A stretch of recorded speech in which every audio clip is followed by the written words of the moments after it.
জীবনে যদি কিছু করতে চান তাহলে হাল ছাড়বেন না, তার পিছু লেগে থাকেন, একদিন ঠিকই সফলতা অর্জন করতে পারবেন। হ্যালো এভরিওয়ান, আসসালামু আলাইকুম। সকাল সকালে আমার এই যে কিউট ছোট ছোট মাছগুলোকে খাবার দিয়ে আজকের ভিডিওটা শুরু করলাম।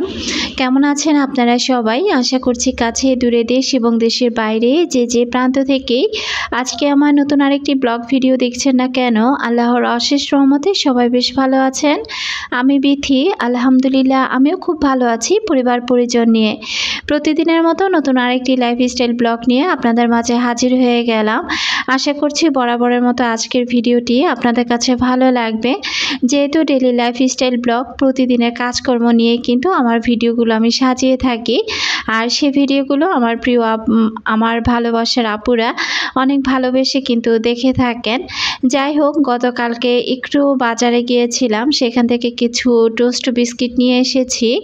তো বিস্কিটগুলো এই যে ছোট ছোট যে জারগুলো, এগুলো ছিল ট্যাঙের জার। তো দেখলাম কি সবগুলো বিস্কিট ধরছে না। আসলে যেহেতু টোস্ট বিস্কিট আর বিস্কিটগুলো খুব মচমচে ছিল, তো বিস্কিটগুলো ওই দুইটা জারে ধরলো না দেখে আবার এই জারটার মধ্যে রাখলাম। আসলে বড় বড় যে জারগুলো আছে একটাও এই মুহূর্তে খালি নেই, যার জন্য দেখেন কয়টা জার এই বিস্কিট রাখার জন্য আমাকে ব্যবহার করতে হলো। তো জারগুলো আমি গুছিয়ে রাখছি। আজকে কিন্তু সকালবেলা আমি আর রুটিন নাস্তাটা করব না, যেহেতু আম আছে। তো মা কিছু আম দিয়েছিল, তো সে আমগুলো দেখলাম যে মোটামুটি একটু পেকে গিয়েছে। তো ভাবলাম যে আমগুলো না খেলে নষ্ট হয়ে যাবে, তো আমগুলো দিয়ে আজকে সকালে নাস্তাটা করি। এটা ছিল আমার শুক্রবারের ভিডিও। তো দেখা যায় দুই মেয়ে কিন্তু আজকে বাসায় আছে, শুধু মেয়ের বাবা বাসায় নেই, ওর অফিসটা কিন্তু খোলাই আছে। সামনে যেহেতু ঈদ, তো ঈদ উপলক্ষে কিন্তু অফিসটা খোলা রেখেছে। তো হয়তো বা আগামী সপ্তাহ থেকে ওদের ছুটি পড়ে যাবে। তো যাই হোক, আজকে কিন্তু আমার অনেক কাজকর্ম ছিল, কিন্তু ওইভাবে আমি কোনো কাজকর্ম করতে পারিনি। তো আজকে আমার বাজারে যাওয়ার কথা ছিল, তো যেহেতু তার অফিসটা খোলা, তো একা একা তো আমার আর বাজার করা সম্ভব না। তো আজকে আর কি বাজারটা আর করলাম না, আর একা তো আমি বাজারে যাবই না।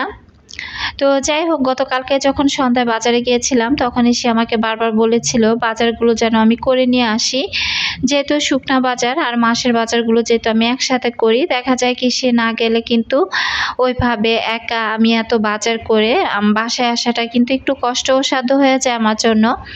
তো যাই হোক, এই তো সকালে আজকে আম টোস্ট আর সাথে তো দুধ চা আছেই। আমার অনেক প্রিয় আপু ভাইয়ারা আমাকে কমেন্ট করেছেন যে আপনারাও আমার মতো চা লাভার, আপনারাও কিন্তু অনেক চা পছন্দ করেন। গতকালকের একটা ভিডিওতে আমি চা আর কফি একসাথে মিক্স করে খেয়েছিলাম, সেখানে দেখলাম খাদিজা বেগম আইডি থেকে লিখেছিলেন আমরাও এভাবে চায়ের সাথে কফি খাই আপু। এছাড়াও কিন্তু আরও অনেকেই এইরকম কমেন্ট করেছেন। তো দেখলাম যে না, আমি শুধু একা না, আমার সাথে অনেকেই আছেন যারা চায়ের সাথে এভাবে কফি খেতে পছন্দ করেন। যাই হোক, গতকাল রাতে আমি একটু মাছ এনে রেখেছিলাম। আসলে বড় মাছ খেতে খেতে আর ভালো লাগছে না, তো কি মাছ আনবো? আমাদের এই ছোট্ট বাজারটাতে গেলে না দেখা যায় কি সব সময় বড় বড় মাছই তারা উঠায়। আমার কাছে মনে হচ্ছিল যে আমি যদি ছোট মাছ পেতাম, একদম ছোট ছোট সাইজের যে মাছগুলো, ওগুলো আনলে হয়তো বা আমি পেট ভরে ভাত খেতে পারতাম। যেহেতু ওই মাছ পেলাম না, তাই কিছু আমি বাটা মাছ আর একটা মুরগি নিয়ে এসেছিলাম, ওগুলো ওইভাবে ডিপে রেখে দিয়েছি। তো নাস্তা খাওয়ার পর আমি কিন্তু টেবিলটা একটু ক্লিন করে চলে আসলাম রান্নাঘরে। তো এই যে রান্নাঘরটা এখন আমি আর কি খুব সুন্দর করে রান্নাঘরে যে থালা বাসনগুলো ছিল এগুলো আর কি এখন আমি পরিষ্কার করে নেব। পরিষ্কার বলতে চুলাটা পরিষ্কার করব, তো তার আগে আর কি কিচেনে যে থালা বাসনগুলো আমি ধুয়ে রেখেছি, তো এগুলো এক এক করে গুছিয়ে নিচ্ছি। আমার রান্নাঘরটা যেহেতু একেবারে ছোট, দেখা যায় কি ওইরকমভাবে যে কাউন্টার টপটা অথবা সিঙ্কের এরিয়াটা যদি বড় হতো তাহলে হয়তো বা একটু কাজ করে আরাম পেতাম। যেহেতু একদম ছোট জায়গা, ওইভাবে কিন্তু সব কিছু ছড়িয়ে ছিটিয়ে রেখে তারপর কিন্তু আমি কাজ করতে পারি না। তো আসলে আমি যেহেতু কাজ পাগল মানুষ, আমি কিন্তু প্রচুর কাজ করি। সেখান থেকে আমি অল্প অল্প কিছু কাজ আপনাদের সাথে ছোট ছোট ভিডিও আকারে শেয়ার করি। তো অনেক কিছু কেটে দেই, আবার অনেক কিছু রেখে দেই। এই দিয়ে কিন্তু আমার ভিডিওটি আমি সাজিয়ে থাকি। তনি নূরজাহান ব্লগ আইডি থেকে আপু লিখেছিলেন, আপু কত কাজ করেন। তো সত্যি আপু, আমি কিন্তু যখন ভিডিও মেক করতাম না তখনও কিন্তু আমি অনেক কাজ করতাম। তো আসলে কি কাজ করতে করতে না কেমন যেন আমি হয়ে গিয়েছি। আসলে এখন কাজ ছাড়া আমার সময় কাটে না। তো যাই হোক, আমি এ পাশ থেকে কিন্তু এই যে সব থালা বাসন গুছিয়ে এই যে আমার কিচেন র্যাকটা, যেহেতু রান্নাঘরের পাশে আর কি চুলার উপরে কিন্তু আমার জানালাটা কিচেনের। তো দেখা যায় কি জানালাটা দিয়ে কিন্তু প্রচুর ধুলো আসে। ধুলো বলতে যেহেতু আমার বাসার নিচে একটা সমিল আছে, তো এখানে যেহেতু সর্বক্ষণ কাঠ কাটা হয়, তো ওই কাঠের গুঁড়িটাই কেমন যেন উড়ে উড়ে একদম রান্নাঘরটা এসে ভরে থাকে। আর এই যে ঢাকনাগুলো, এগুলো দেখা যায় কি প্রতিদিন আমাকে এভাবে কিন্তু ক্লিন করতে হয়। তো এই র্যাকটাও আমি কিন্তু খুব ভালো করে ভেজা কাপড় দিয়ে ক্লিন করে রেখে দিলাম আর ঝুড়িটা তুলে রাখলাম। চুলাতে কিন্তু রান্না বান্না হয় না, তারপরও যেহেতু চুলার পাশে আমি সিলিন্ডারের চুলাটা বসিয়ে তারপর আর কি রান্না করি। তো সেক্ষেত্রে দেখা যায় কি একটু তেল মশলা আর কি ছিটে আসে এই চুলাটার উপরে।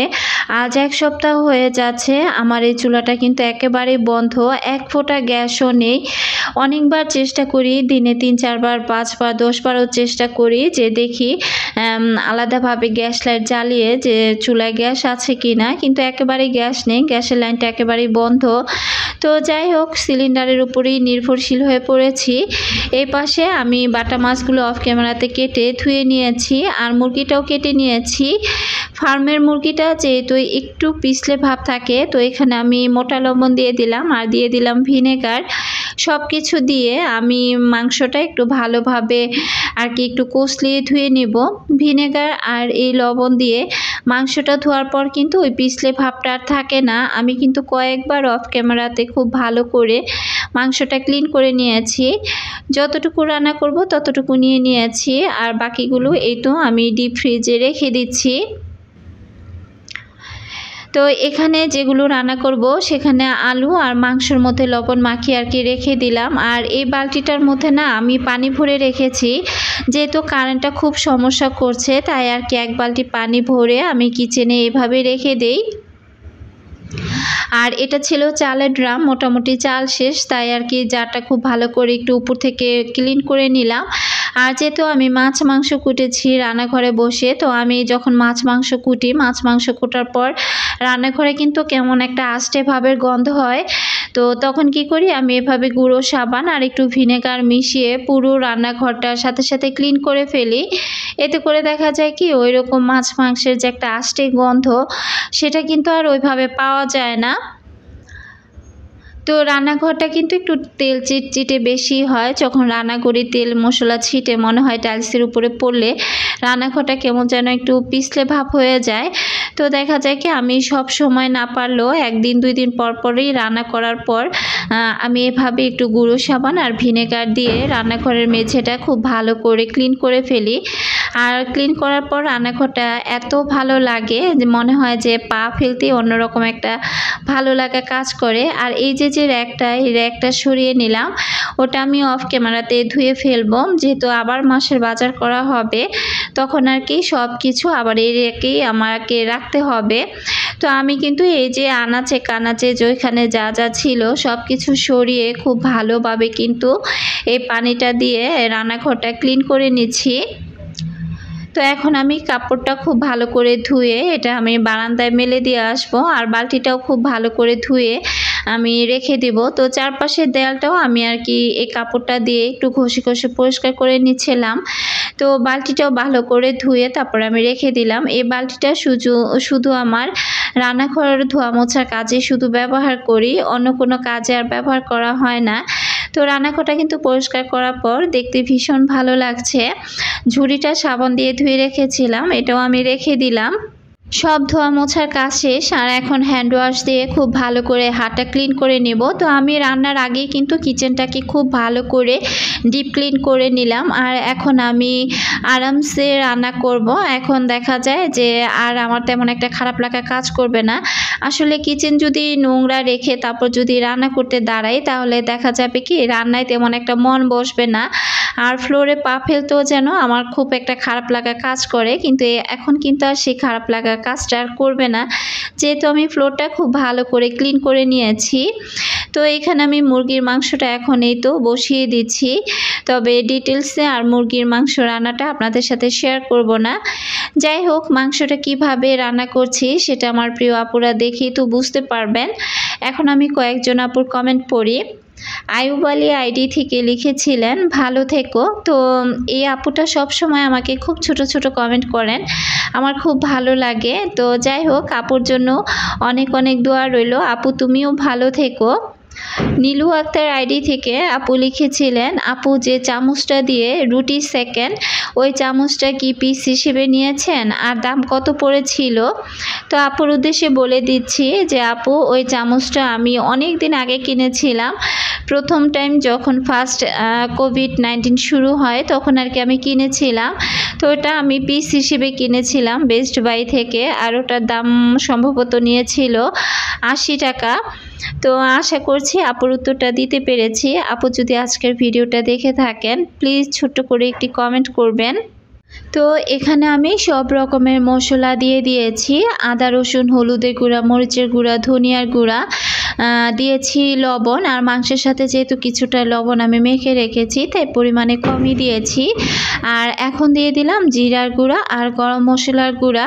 মাংস রান্না করার সময় আমি জিরার গুঁড়া আর গরম মশলার গুঁড়াটা একটু আগেই দিয়ে থাকি। তো আগে কিন্তু আমি সব সময় রান্না করার পর জিরার গুঁড়াটা ব্যবহার করতাম, সেটা মাছ বা মাংস। তো যাই হোক, আপনাদের ভাইয়া সব সময় একটা কথাই বলে যে তরকারি কষানোর সময় আর কি মশলা কষানোর সময় জিরার গুঁড়াটা দিলে নাকি তার কাছে মনে হয় যে সেটা সবজি অথবা মাংসের গায়ে খুব ভালো করে ঢোকে। তো তার কথা মতোই এখন আর কি আমি মাংস কষানোর আগেই আর কি মশলাটা কষানোর সময় জিরার গুঁড়াটা দিয়ে দিই। তো আজকে এই তো দুপুরের জন্য রান্না করে নিচ্ছি, তো মাংস রান্না করছি যেহেতু শুক্রবার বলে কথা, তো বাচ্চারা কিন্তু পোলাওটা বেশ পছন্দ করে। তো এখানে আমি পোলার চালটা এই তো ধুয়ে নিচ্ছি।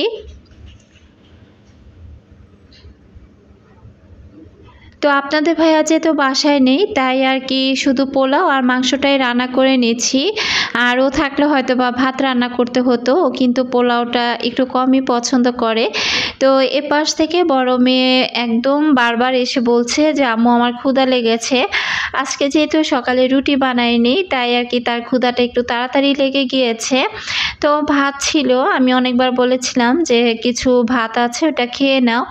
তো সে আর কি বলতেছিল ডিম ভেজে দেওয়ার কথা, যে বারবার বলতেছিল যে একটা ডিম ভেজে দাও। তো আর কি আমি ডিমটা ভাজতে রাজি হইনি, পরবর্তীতে সে আর ভাতটাও খায়নি। তো আমি পরে দেখলাম যে একটা মালটা আছে, তো ভাবলাম যে মালটাটা কেটে দিই, দুই বোন মিলে একসাথে বসে খেয়ে নিতে পারবে। তো এই যে মালটাটা আমি কিন্তু কেটে নিলাম, এখন দিয়ে দিব, ওরা দুই বোন একসাথে বসে খাবে। তো এখানে যে চপিং বোর্ডটা হয়েছিল, তো এটা যদি এভাবে রেখে দিই আবার পরবর্তীতে তো আমাকেই ধুতে হবে, তাই আর কি মালটাটা কেটে সাথে সাথে চপিং বোর্ডটা ধুয়ে ফেললাম, আর ছুরিটা একটু ভালো করে রুমাল দিয়ে মুছে রেখে দিলাম। এই পাশ থেকে আমার তরকারি রান্নাটা কিন্তু একেবারে কমপ্লিট হয়ে গিয়েছে। এর আগেও যেহেতু আমি মাংস রান্না একবার না অনেকবার শেয়ার করেছি, তাই আজকে আর ওইভাবে শেয়ার করলাম না। তো মোটামুটি এই এতটুকু ঝোল অবস্থায় আমি নামিয়ে ফেলবো, এরপর আর কি আমি পোলাওটা বসিয়ে দিব। তো পোলাও বসানোর জন্য এখানে দিয়ে দিচ্ছি তেল, আর দিয়ে দিব গরম মশলা, লং, এলাচ, দারুচিনি, সব কিছু দিয়ে পেঁয়াজ দিয়ে তারপরে আমি একটু হালকা ভেজে নিচ্ছি। পোলার পেঁয়াজটা কিন্তু আমি খুব বেশি ভাজি না, একদম লালচে করে ভাজলে দেখা যায় কি পোলার কালারটা কিন্তু একেবারে লাল লাল হয়ে যায়, যার কারণে আমি একটু সাদা থাকা অবস্থায় পেঁয়াজটা আর কি সাদা থাকা অবস্থায় তারপর আর কি চালটা দিয়ে দিলাম। আর চালটা দিয়ে কিন্তু আমি অফ ক্যামেরাতে প্রায় অনেক টাইম কষিয়ে নিয়েছি। যখন চালটা ভাজা ভাজা হয়ে গিয়েছে তখন আর কি এখানে আমি পরিমাণ মতো পানি দিয়ে দিলাম। আর মটরশুঁটিটা দিয়ে পোলাও খেতে আমার কিন্তু ভীষণ ভালো লাগে। তো এটা নামানোর কথা মনে ছিল না, যাই হোক যতটুকু ছুটেছে ততটুকুই আর কি দিয়ে দিলাম। আজকে আমার পোলাও রান্নাটা এত সুন্দর হয়েছে, একদম পারফেক্ট একটা পোলাও হয়েছে। তো রান্না বান্না করার পর এখানে যে মশলা বা কিছু পেঁয়াজ কোটা ছিল আর কি ওই বক্সগুলো এখন আমি যেটা নর্মালে রাখা দরকার নর্মালে রেখে দিচ্ছি, আর যেটা ডিপে রাখা দরকার সেটা ডিপে রেখে দিচ্ছি। সিথি আইডি থেকে আপু গতকালকে কমেন্ট করেছিলেন, আপু কিন্তু আমার রেগুলার একজন ভিউয়ার্স, আর আপু ইন্ডিয়া রাজস্থান থেকে আমার ভিডিওগুলো দেখে থাকে। আপু লিখেছে, আপু অনেক বেশি অসুস্থ হয়ে পড়েছি কয়েকদিন, আমার জন্য একটু দোয়া করো। এখানে আমার ছেলেকে আমি ছাড়া দেখার মতো কেউ নেই। আপু তোমার সাথে তো আমার আলাদা কথা হয়, তো তুমি যে এতটা অসুস্থ হয়ে পড়েছো সেটা তো আসলে আপু আমি জানতাম না। তো আসলে সময় সুযোগের কারণে তোমাকে আমি নক দিতে পারিনি, তার জন্য আন্তরিকভাবে দুঃখিত আপু। আমি দোয়া করি আপু তুমি অবশ্যই খুব তাড়াতাড়ি সুস্থ হয়ে ওঠো। আসলে একজন মা তার সন্তানকে যেভাবে টেক কেয়ার করতে পারে অন্যজন কিন্তু সেভাবে পারে না। আর আপু যেহেতু ওইখানে একা থাকে, তো দেখা যায় কি সেক্ষেত্রে যদি মা যদি অসুস্থ থাকে তাহলে বাচ্চা কাচ্চাদের টেক কেয়ার করাটা কিন্তু একটু কঠিন হয়ে পড়ে। তো আপু তোমার জন্য অনেক অনেক দোয়া রইল, টেনশন করো না, ইনশাল্লাহ তুমি সুস্থ হয়ে যাবে। আর আমার যত ভিউয়ার্স আপুরা আছেন যারা এখনও পর্যন্ত আমার ভিডিওটির সাথে আছেন সবাইকে রিকোয়েস্ট করব যে প্লিজ এই আপুটার জন্য সবাই দোয়া করবেন, আপু যেন খুব দ্রুতই সুস্থ হয়ে ওঠেন। তো যাই হোক, এ পাশ থেকে আমি এই তো আমার যে টি টেবিলের আর কি রেক্সিনটা ছিল সেটা আর ওর নিচে যে কাপড়টা আমি বিছাই তো সেটা আর কি অফ ক্যামেরাতে আমি ধুয়ে দিয়েছি। আর রুমের যতগুলো পাপোশ ছিল সেই পাপোশগুলো আমি ধুয়ে দিয়েছি। তো এগুলো আজকে আমি অফ ক্যামেরাতেই করেছি, কারণ দেখলাম যে ভালোই মোটামুটি রোদ আছে। তো এগুলো ধুয়ে দিলে না দেখা যায় যে একদিনে না শুকালেও 2 দিনে শুকিয়ে যাবে। হয়তোবা এগুলো বাড়ি থেকে আসার পরও আমি এগুলো ধুয়ে দিতে পারতাম, কিন্তু ওই যে একটা খুঁতখুঁতে ভাব আছে, আমার কাছে কেমন যেন একটা শান্তি লাগছে না যে ঘরে সব কিছু ধোয়া মোছা করেছি, এগুলো যদি না ধুই তাহলে কেমন দেখায়। তাই আর কি সবগুলো পাপোশ আজকে একসাথে ধুয়ে ফেললাম। তো আলহামদুলিল্লাহ মোটামুটি আমার ঘরে সংসারে সব কাজকর্ম শেষ। এরপর আমি অফ ক্যামেরাতে গোসলটাও করে নিয়েছি, আর এখন এই তো দুপুরে খাওয়া দাওয়া করবো। তো সব কিছু টেবিলে নিয়ে আসছি। ওই পাশ থেকে 2 মেয়েকেও বারবার বলছিলাম যে তাড়াতাড়ি খেতে বসো। তো দেখা যায় এক বোন আরেক বোনের সাথে এত গল্প করে, তো 2 বোন একসাথে হলে মনে হয় যে গল্পের ঝুড়ি নিয়ে বসে, তাদের গল্প যেন শেষই হয় না। তো আমি একটার পর একটা আনছি আর তাদেরকে কিন্তু ডাক দিয়ে আছি। তো ওই যে একজন আসছে তো আবার আসছে না, তো আমি বলতেছি যে আমি সব কিছু টেবিলে নিয়ে এসেছি, তোমরা এখন বসে পড়ো, আমার কিন্তু অনেক ক্ষুধা পেয়ে গিয়েছে। তো ডাকাডাকি করার পর অবশেষে আমরা 3 মা মেয়ে একসাথে বসে খাওয়াটা শেষ করলাম। তবে আজকে কিন্তু জবার আব্বুকে খুব মিস করছিলাম, কারণ শুক্রবারের দিনটাও বাসায় না থাকলে বাসাটাই যেন ফাঁকা ফাঁকা লাগে। তো যাই হোক, এরপর খাওয়া দাওয়া শেষ করে এই তো আমি চলে আসলাম থালা বাসন ক্লিন করতে। আর প্রতিদিন দুপুরে কিন্তু আমি খাওয়া দাওয়া করার পর আমি বেসিনে ওইভাবে থালা বাসন জমিয়ে রাখি না, দেখা যায় কি সাথেটার সাথেই ধুয়ে ফেলি, দেখা যায় না ধুলে এটা সন্ধ্যা পর্যন্ত বেসিনেই এই এঁটো থালা বাসনগুলো আবার পড়ে থাকে। তো জানি না এ পর্যন্ত আমার প্রিয় আপু ভাইয়ারা আমার সাথে আছেন কিনা, যারা এখনও পর্যন্ত আমার সাথে আছেন একটি লাইক দিতে ভুলে গিয়েছেন, প্লিজ একটি লাইক দিয়ে দিবেন যদি ভিডিওটি আপনার কাছে ভালো লাগে। আর যারা নতুন আজই আমার চ্যানেলে প্রথম ভিজিট করেছেন, যদি ভিডিওর কোথাও কোনো অংশ আপনার কাছে ভালো লেগে যায় আর আপনি যদি এরকম লাইফস্টাইল ব্লগ দেখতে ভালোবাসেন, চাইলে আমার চ্যানেলটি সাবস্ক্রাইব করে আমার পাশে থেকে যেতে পারেন। তো এই তো আমি কথা বলতে বলতে থালা বাসনগুলো ধুয়ে নিচ্ছি। আরেকজন আপুর কমেন্ট পড়ি, KST লাইফস্টাইল থেকে আপু লিখেছেন, আপু আপনার কাজ দেখে কাজ করার উৎসাহ পাই। অসংখ্য ধন্যবাদ আপু, এরকম কমেন্ট কিন্তু অহরহ আমার ভিডিওতে আসে। তো সত্যিই খুব ভালো লাগা কাজ করে যে আমার কাজগুলো দেখে আমার প্রিয় আপুরা কাজ করার উৎসাহ পায়। আমি কাজ করতে করতে এবং সব কাজ শেষ করে আজকের মতো আপনাদের কাছ থেকে বিদায় নিচ্ছি। সবাই ভালো থাকুন, সুস্থ থাকুন এবং নিরাপদে থাকুন। আল্লাহ হাফিজ। আসসালামু আলাইকুম।